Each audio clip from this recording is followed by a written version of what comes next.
The South Korean economy is having a wild time at the moment. GDP is booming. Two of its biggest companies, Samsung and SK Hynix, recently entered the $1 trillion club. And bumper profits mean that tens of thousands of Samsung and SK Hynix employees are due multi-million won bonuses this year. However, peek under the proverbial bonnet and things quickly start to look a bit shaky. So in this video, we're going to look at South Korea's economic boom and why it's both more imbalanced and arguably more bubbly than it first appears.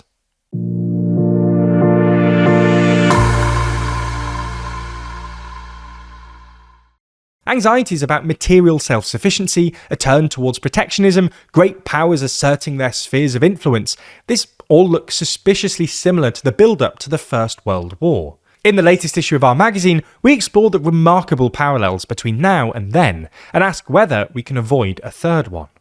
That's just one of 80 pages in the magazine, because there's more in too long than you'd expect.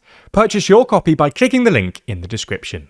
So, at first glance, the South Korean economy looks like it's doing unequivocally great.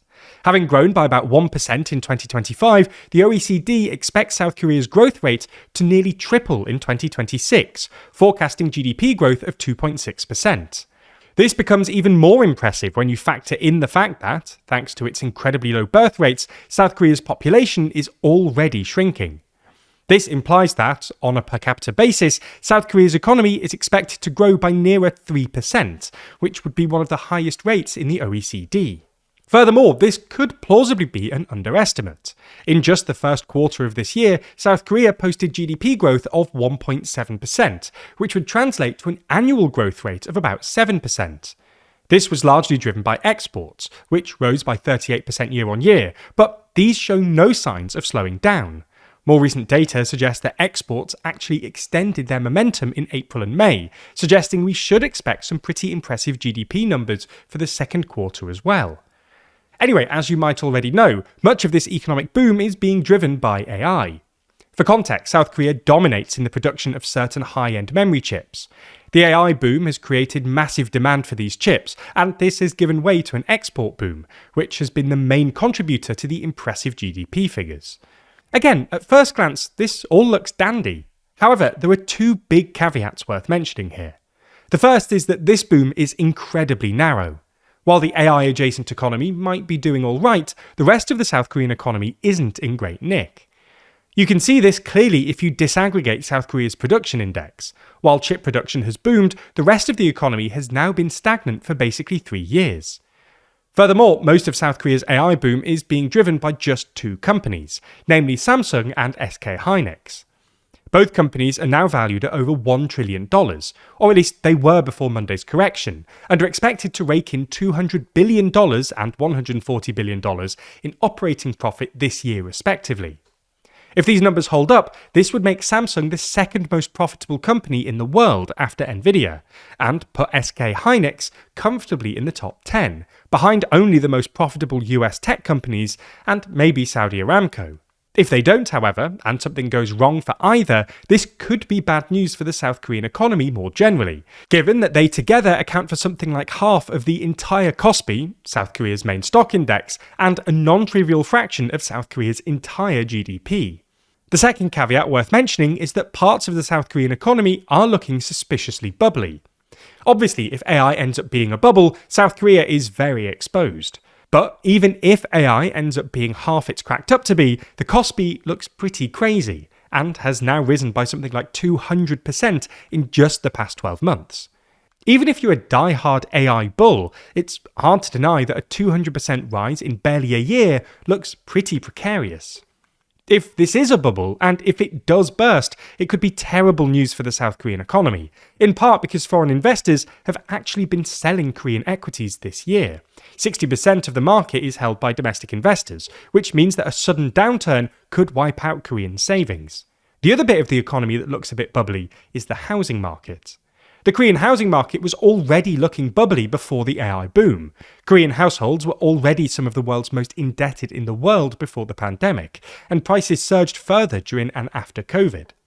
National level data arguably underestimates the severity of the crisis as well, because basically everyone in Korea apparently wants to move to Seoul and the surrounding metropolitan area, where houses are even more expensive. Astonishingly, more than half of South Korea's population now lives in Greater Seoul, a concentration of people in a single metropolitan area unmatched by any other advanced economy. The political class knows this is a problem. The president, Lee Jae-myung, recently described Seoul's white-hot property market as the fountainhead of all Korea's problems and a ticking time bomb. Unfortunately for Lee, after a slight correction in early 2023, the AI boom looks like it might reinflate the bubble. This is in part because the stock market boom has made Korean savers richer, at least on paper, and they are, judging by the recent uptick in prices, ploughing some of that newfound wealth back into housing. But it's also because of the massive bonuses that both Samsung and SK hynix are currently paying out to employees. For context, both companies have recently introduced bonus systems that essentially channel 10% of all operating profits to an employee bonus pool, which is then distributed once a year as a percentage of base salary. As operating profits have skyrocketed, this has led to some insane numbers. SK hynix's 35,000 employees received a bonus worth on average about $100,000 last year, and that's expected to rise to something like $500,000 this year. Similarly, the roughly 78,000 employees working in Samsung's chip division are expected to receive an average bonus of about $400,000 this year, meaning that Samsung and SK hynix will collectively pay out bonuses representing more than 1% of South Korea's entire GDP. This is obviously great news for workers, but chances are that a fair bit of this money will be ploughed back into Korea's housing market, reinflating the bubble. There's evidence this is already happening. House price gains in Yongin, where SK hynix are currently building their new corporate cluster, accelerated after the company paid out last year's bonuses, with the rebound later spreading towards nearby Dongtang. These bonuses could also put upwards pressure on inflation, which is already running well above target at 3.1%. Now, the natural policy response here would be to raise interest rates, which should encourage some of this money into cash savings, and thus mean less money being ploughed into housing and lower inflation. But the problem here is that higher interest rates would also do damage to the non-AI bit of South Korea's economy, which is already struggling.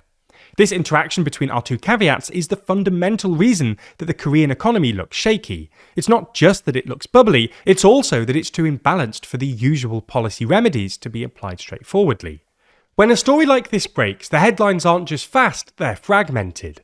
Depending on where you get your news, you might be seeing a completely different version of the same event. So, how are you supposed to know who and what to trust? It can be overwhelming trying to read into language and tone to figure out a particular bias. Well, luckily, Ground News will do all that work for you. Ground News is a website and app that helps you make sense of the complex and ever-changing media landscape. With thousands of articles being thrown at us every single day, it may feel impossible to just understand a story, never mind fully comprehend the bias behind each outlet. Well, Ground News puts all of those articles into one place, finally giving you an effortless way to consume news and digest media bias. And within each article, you can even find comprehensive breakdowns into the ownership, bias distribution, and factuality. Take this story on the recent profit-sharing agreement at Samsung, for example. We can see that there are 109 sources currently reporting on it, with most of the coverage coming from the right. Taking a look at the headlines, we're able to understand the differences in reporting on each side, with the left focusing more on the urgency of the agreement and the right sounding more relaxed. And it's not just the stories we see that shape the narrative, it's the ones we don't. With Ground News' blind spot feed, you can see all the stories you might not have seen on your feed, both local and international, keeping you fully informed even outside of your media bubble. And this is so important, as a Duke University study finds that exposure to news blind spots can moderate positions and reduce issue polarization. So, if you want to start questioning the narrative, you can join Ground News today, and using our link, you'll get 40% off their unlimited access Vantage plan. All you have to do is subscribe through the link in the description, go to ground.news/TLDR, or scan the QR code on screen, and you'll be supporting an independent news platform working to make the media landscape more transparent.